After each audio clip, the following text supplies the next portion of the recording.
think about Russia and the Moses family, I think, wow. When in the early 90s, when the wall came down and the gospel was able to be preached in that country, I thought as an organization we ought to just rush in and do all that we can do to reach these people, not thinking that I would be the one that God would choose. And in 2001, God began to deal with the Moses family about going to the country of Russia. We were home missionaries, been there 5 years, thought I'd be there till the Lord would come. And then God chose us, began to deal with us. We sold our home, we resigned our church, and when we made that commitment, God blessed us with our son Anthony through the process of adoption.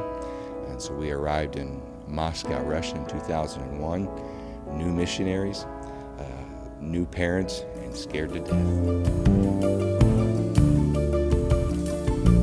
When you think about Russia and you read their history, it's a dark country, it's a dark land. It's thousands of years of dictatorship and oppression of the government, oppression of the Orthodox Church, 70 years of communism.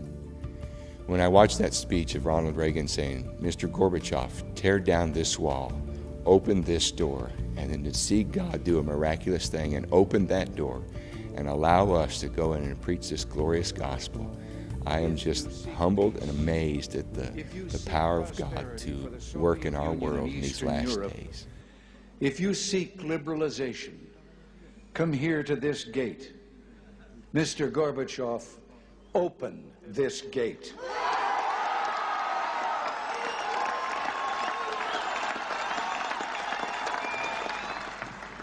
Mr. Gorbachev, tear down this wall.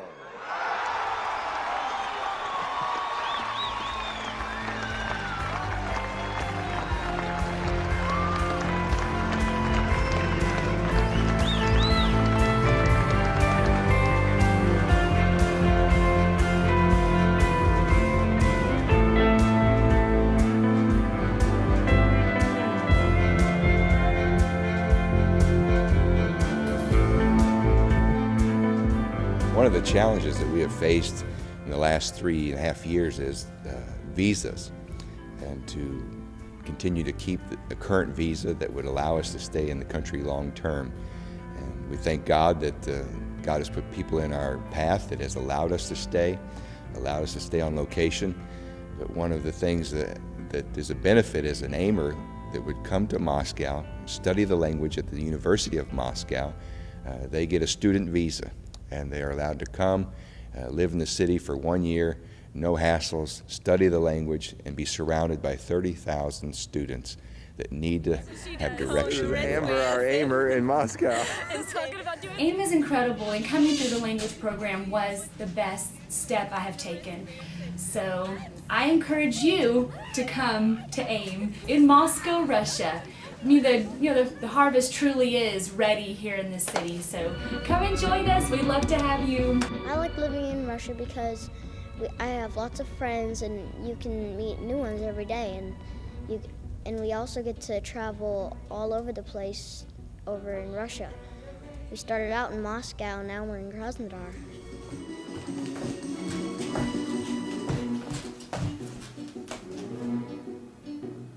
Russian Federation, Tajikistan.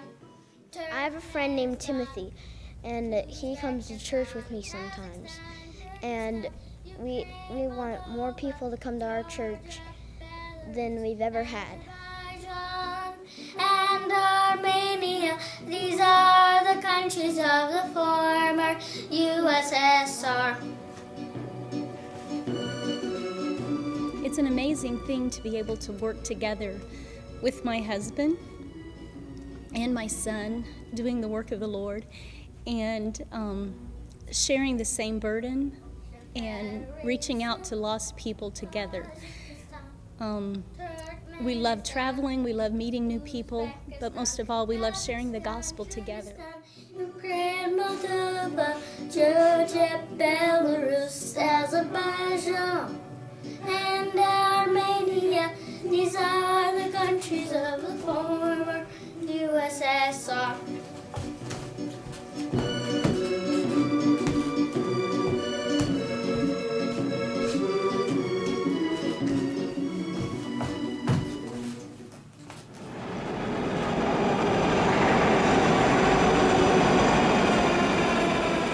Every missionary knows that their time is limited.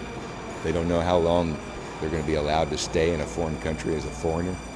And so we're all working to train nationals. And God has blessed the church in Moscow. God has blessed the Moseses by giving us Alosha and Natasha. Alexei came to the Lord through an outreach program that we had. He received a track, thought he'd check out this church. He showed up and God began to just move on Alosha, Alexei, however you want to say it. It began to move on him, and God touched his life in that very first service. I believe that God put something good and new in people, but through other people. Но делает это через людей. He does it through other people. И эту работу по отношению к нам Он сделал через вашу семью и через вас. And this work was made for our family through Brother Moses. Я рад то, что у меня есть такой духовный папа. And I'm so glad that I have such a good spiritual father. And then from that point on, it was Alosha's hunger and his desire to know God, to be involved in the things of God, to be involved in the church in Moscow, whether it was setting up chairs for a home group, whether it was a prayer meeting across the city that would take hours to get to. Alosha wanted to be involved, and Natasha became a great asset to the church in Moscow and to the Moses family because she could speak English. She became our full-time interpreter, Alosha's full-time wife, and soon after that, God blessed them with a baby girl named Daniela. We all know that missionaries coming home to deputize for 2 years, year and a half, it's not a good thing. Thank God that we have a national, but those nationals need us back to help teach and instruct. And the only way that we can get back in a timely fashion is through Partners in Missions. We need your help. We need to get back, and we need to get back quickly. If you're watching this video because we sent it to you in the mail or because somebody handed it to you, we'd like for you to consider partnering with us for $50, for $100 a month. Missions has documented that for every $250 given to foreign missions, one person receives the Holy Ghost. Some of our new converts, who of course are our babies, are there without us right now, and we're anxious to get back to them. They're anxious for us to get back.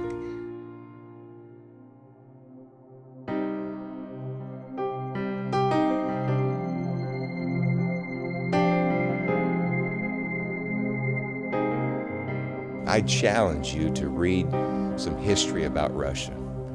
You'll find, as I have found, that it is dark, it's oppressive, but doesn't the Bible say that where sin abound, the grace of God doth much more abound?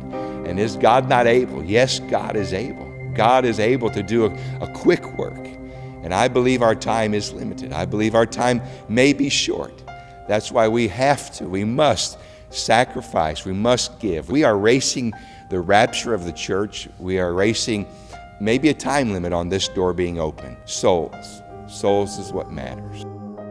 Oh.